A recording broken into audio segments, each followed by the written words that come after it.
Bonjour à tous et merci de nous rejoindre sur Futur TV pour cette nouvelle édition de la rédaction. Voici les titres de ce journal. Les forces de sécurité en alerte alors que le Liban se prépare à l'arrivée d'Alexa, la première tempête de neige de la saison. Israël et l'Iran ne sont pas des pays ennemis. Une déclaration signée Shimon Peres qui se dit prêt à rencontrer son homologue iranien Hassan Rouhani. Les Sud-Africains unis dans la prière pour le premier jour d'une semaine de deuil national à la mémoire de Nelson Mandela. Et dans ce journal, on ira aussi sur la base de la Finule Nakoura au sud-Liban pour une journée française. L'occasion pour le contingent tricolore de promouvoir culture et savoir-faire français. Reportage spécial en fin de journal. Elle s'appelle Alexa. La première tempête de neige de la saison est prévue la semaine prochaine. Des mesures préventives ont été prises pour faciliter la circulation routière dans différentes régions, notamment dans les régions montagneuses. Les forces de sécurité sont mobilisées pour intervenir rapidement auprès des citoyens qui pourraient se retrouver en difficulté ou bloqués par la neige. La direction des FSI appelle enfin les automobilistes à conduire avec prudence et à éviter les routes montagneuses à risque. Les citoyens sont par ailleurs appelés à remplir leur réservoir d'essence et à se munir de provisions, de couvertures et d'une trousse de premiers secours en cas de panne. L'armée libanaise a arrêté 4 Syriens, dont une femme à El-Sel, dans l'est du Liban. Des armes automatiques, des grenades, des munitions ainsi que du matériel militaire ont été découverts en leur possession. Shimon Peres, prêt à rencontrer son homologue iranien Hassan Rouhani dans une entrevue avec la chaîne de télévision américaine CNN. Le président israélien assure que le problème n'est pas l'homme en question, mais plutôt les politiques. Il estime ainsi qu'une rencontre avec Rouhani serait compliquée en raison de l'opposition de plusieurs responsables iraniens. Selon Peres, Israël et l'Iran ne sont pas des pays ennemis et le but est de transformer les ennemis en amis. En Irak, les violences se poursuivent. Au moins 28 personnes ont été tuées ce dimanche à Bagdad et ses environs dans une série d'attentats, des attaques qui ont surtout visé des secteurs chiites de la capitale, faisant aussi 90 blessés. Avec ces dernières attaques, le bilan des morts depuis le début du mois dépasse déjà celui de l'ensemble de décembre 2012. Depuis janvier, c'est plus de 6300 personnes qui ont été tuées dans des attentats, des chiffres qui font craindre un retour aux violences confessionnelles de 2006 et 2007.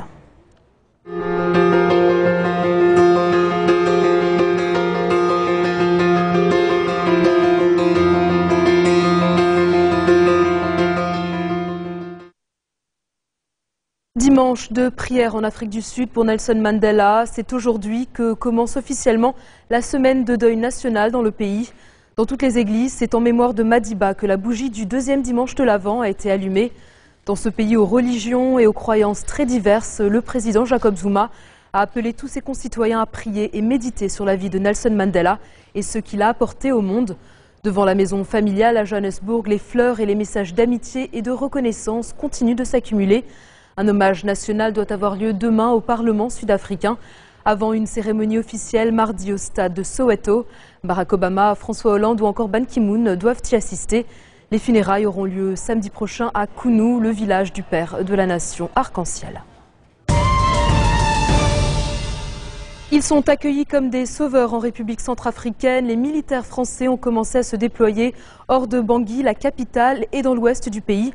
Leur nombre est passé de 600 à 1600, 24 heures à peine après le déclenchement de l'opération Sangaris par le président français. Une montée en puissance justifiée, selon Paris, par la nécessité de mettre fin aux exactions.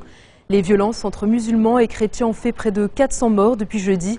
Le dispositif français a pour mission de rétablir la sécurité aux côtés de la force africaine, la MISCA. Craignant pour leur vie, quelques 10 000 habitants ont fui vers l'aéroport de Bangui, où sont basées les forces françaises. Le pays est en proie au chaos depuis la prise du pouvoir en mars par les rebelles musulmans de la Seleka. En représailles, les chrétiens ont constitué des milices dites anti-Balaka. Et puis, lors d'une interview accordée à nos confrères de France 24, RFI et TV5 Monde, François Hollande a plaidé pour l'organisation d'élections en Centrafrique avant 2015. On l'écoute. Désarmer les milices, là, celles qui se comportent comme des bandits de grand chemin, détroussant les gens, violant les femmes, tuant des hommes dans les hôpitaux. Donc, désarmer et organiser la sécurité du territoire et préparer des élections. Ça, il faudra sans doute un peu plus de temps, mais la France aura fait le premier choc le premier effet, le premier acte qui a été de sécuriser la population. Dans un instant, nous ferons le point aux Philippines, un mois après le passage dévastateur du typhon Haiyan.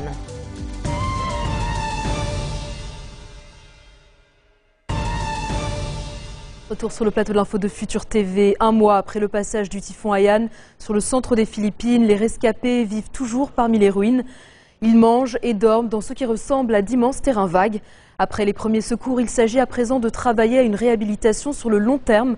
Mais les experts préviennent que la reconstruction va prendre des années. Haiyan a causé la mort de près de 6000 personnes. Plus de 1700 sont toujours portés disparus. Accompagnés de vents dépassant les 300 km/h et de vagues géantes semblables à un tsunami, le typhon a causé des dégâts considérables, notamment sur les îles de Samar et de Leyte, une région pauvre au centre de l'archipel. En bref, dans le reste de l'actualité de ce dimanche, démission en masse des députés de l'opposition thaïlandaise, une annonce qui aggrave davantage la crise politique qui secoue le pays. Bangkok se prépare à de nouvelles manifestations lundi après l'appel de l'opposition à un rassemblement de la dernière chance. Objectif, faire chuter le gouvernement de Yingluck Shinawatra et le remplacer par un conseil du peuple non élu. En Ukraine, manifestation monstre contre Viktor Yanukovych. Selon les organisateurs, ils sont plus d'1 million sur la place de l'Indépendance à Kiev ce dimanche. Des manifestants qui accusent le président de vendre l'Ukraine à la Russie et qui réclament le départ de leur président. Un vœu que fait également Yulia Tymoshenko, l'opposante emprisonnée, dans un message lu par sa fille à la foule. Et puis en Grèce, le Parlement a approuvé un nouveau budget de rigueur pour 2014. Un budget qui n'a pas eu l'approbation de ses créanciers, la Troïka, qui n'a pas obtenu la mise en œuvre des réformes demandées. Résultat, le versement d'un prêt d'1 milliard d'euros a été gelé. C'est quelques 240 milliards d'euros de prêts qui ont été injectés dans le pays depuis 2010. Les responsables grecs commencent à évoquer une sortie des plans d'aide internationaux à l'échéance du second programme de sauvetage en juillet 2014. Avant de refermer ce journal, détour par le sud-Liban et Nakoura, quartier général de la Finule. C'est sur cette base que le contingent français a organisé une journée tricolore. L'occasion pour les autres contingents de découvrir la culture et le savoir-faire français. Reportage.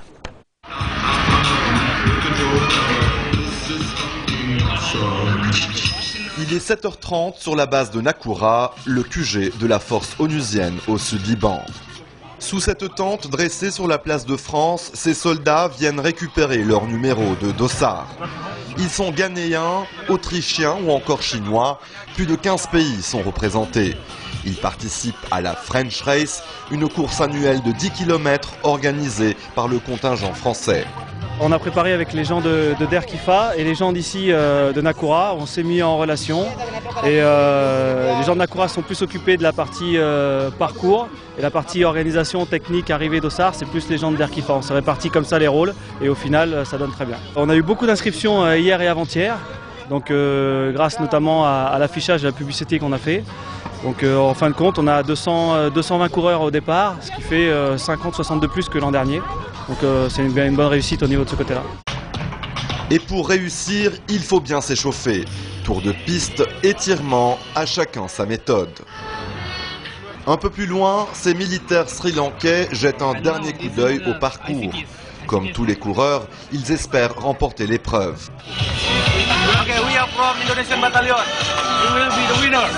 Encore plus déterminés, ces Indonésiens affichent leur confiance à quelques minutes du coup d'envoi. Malgré la compétition, l'esprit sportif est au rendez-vous et l'ambiance est conviviale.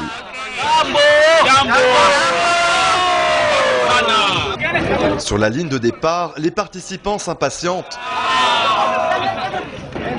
Ils attendent tous le top départ du colonel Mison, le chef de corps du contingent français. 2, 1, go! L'édition 2013 enregistre un nouveau record. Il aura fallu 31 minutes et 31 secondes à ce coureur indien pour franchir le premier la ligne d'arrivée sous les applaudissements de la foule. Je suis très heureux. La course était très bien organisée, ils ont vraiment pensé à tout. J'aurais juste aimé qu'il y ait au moins un autre coureur de mon niveau pour qu'il y ait plus de compétition. La course aura été plus longue pour ces sportifs qui franchissent à leur tour la ligne d'arrivée.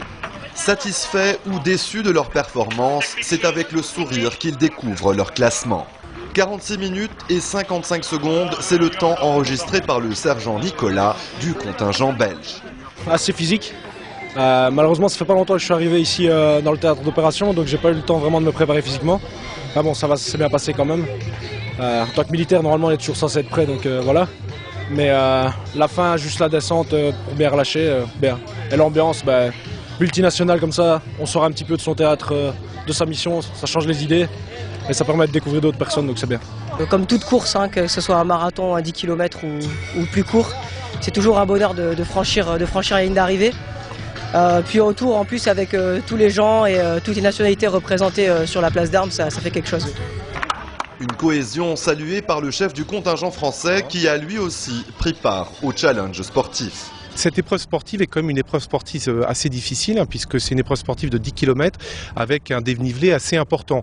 Je dirais qu'après l'entraînement pour le marathon de Beyrouth, où il y avait un dénivelé de 600 mètres pour 42 km, ça a pu paraître facile pour certains coureurs. Mais c'est quand même une épreuve relativement difficile et j'ai trouvé des concurrents extrêmement motivés. On voyait qu'il y avait des contingents qui n'étaient pas là pour perdre. Donc c'était bien, il y avait un vrai esprit sportif.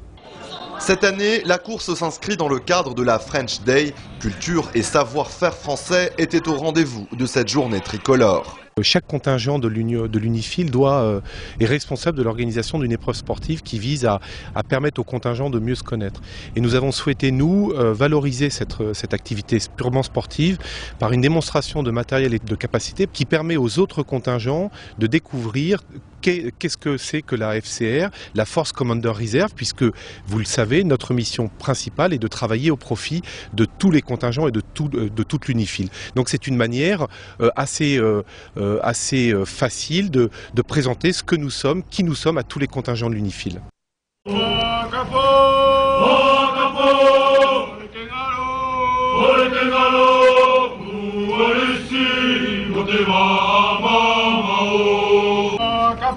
C'est dans cette ambiance solennelle qu'une trentaine de militaires français originaires de Polynésie entreprennent un haka, leur danse traditionnelle.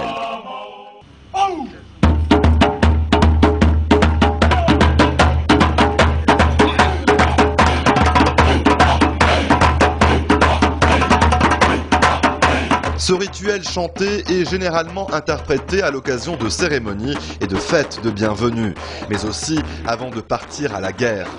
Paroles crues, insultes, grimaces, tout est permis pour intimider l'ennemi.